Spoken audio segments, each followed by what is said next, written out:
വീടുകൾ ആവശ്യത്തിനുമപ്പുറം അലങ്കാരമായി മാറുന്ന വർത്തമാനകാലത്ത് മുറ്റത്ത് പുൽച്ചെടികൾ മുളക്കാതിരിക്കാൻ വേണ്ടി പാകുന്ന ഇന്റർലോക്കിന് മാത്രം ലക്ഷങ്ങൾ വാരിയെറിയുന്ന മനുഷ്യർ ജീവിക്കുന്ന ലോകത്ത് കുഞ്ഞുമക്കളെ മഴത്തുള്ളികളിൽ നിന്ന് രക്ഷിക്കാൻ ഒരു പ്ലാസ്റ്റിക് ഷീറ്റ് പോലും വാങ്ങാൻ കാശില്ലാതെ ജീവിതത്തിന് മുന്നിൽ പകച്ചു പോകുന്ന ഒരുപാട് പാവങ്ങൾ ഇപ്പോഴും ഈ ഭൂമിയിൽ ജീവിക്കുന്നുണ്ട്.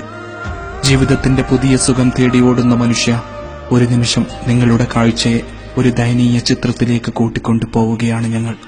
കാസർഗോഡ് ജില്ലയിലെ ബോവിക്കാനം മല്ലം എന്ന ദിക്കിൽ 3 പിഞ്ചുമക്കളടക്കം ജീവിക്കുന്ന ഒരു കൂര നിങ്ങൾ കാണണം. വീടെന്ന് പോലും വിളിക്കാനാവാതെ വിറകുപുരകൾ പോലും തോറ്റുപോകുന്ന ചെറിയൊരു ഓലഷെട്ടിൽ ഒരു യുവതിയും 3 കുഞ്ഞുമക്കളും ജീവിക്കുകയാണ്. ഇനി എനിക്ക് കഥകൾ പറഞ്ഞു തരാനാവില്ല. ഈ കാഴ്ചകൾ നിങ്ങൾ നേരിട്ട് കാണുക. ഒരു ഭ്രാന്തൻ കാറ്റ് ആഞ്ഞടിച്ചാൽ ഈ കൂര അരികിലൂടെ ഒഴുകുന്ന മല്ലം ചാലിൽ വീണ് ഒഴുകിപ്പോകും. നമ്മളുടെ കുട്ടികളൊക്കെ സുഖമുള്ള മെത്തയിൽ ഒന്നാന്തരം ബെഡ്ഷീറ്റ് വിരിച്ച് കിടന്നുറങ്ങുമ്പോൾ ഈ മക്കൾ കിടന്നുറങ്ങുന്ന കാഴ്ച കാണുക. ആകെയുള്ള ഈ കട്ടിലാണ് സുഖമില്ലാത്ത ഭർത്താവടക്കമുള്ള 5 പേർ കിടന്നുറങ്ങുന്നത്.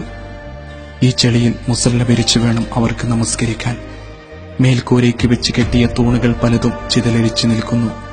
ചുമരായി നിർത്തിയ ഓലകൾ സുരക്ഷിതത്വം നൽകുമെന്നാണ് അവരുടെ പ്രതീക്ഷകൾ. പക്ഷേ പലപ്പോഴും ഓലകൾക്കിടയിലൂടെ പാമ്പുകൾ കടന്നുവരുന്നു. എത്രയോ രാത്രികളിൽ ഉറക്കത്തിനിടയിൽ നമ്മൾ കൊതുകിനെ തല്ലുന്നത് പോലെ അവർ പാമ്പിനെ തല്ലിയോടിച്ചിട്ടുണ്ട്.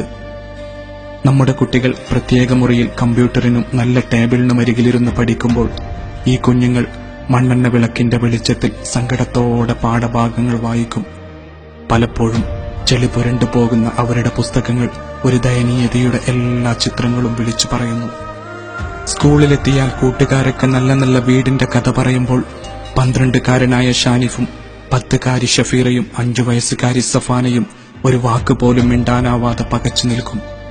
കൂട്ടുകാരാ, ആ കുഞ്ഞുങ്ങൾ ഉമ്മ വേവിച്ചു കൊടുത്ത കഞ്ഞിവെള്ളം പോലും ഇരുന്നു കുടിക്കാൻ ഇടമില്ലാതെ പാടുപെടുകയാണ്.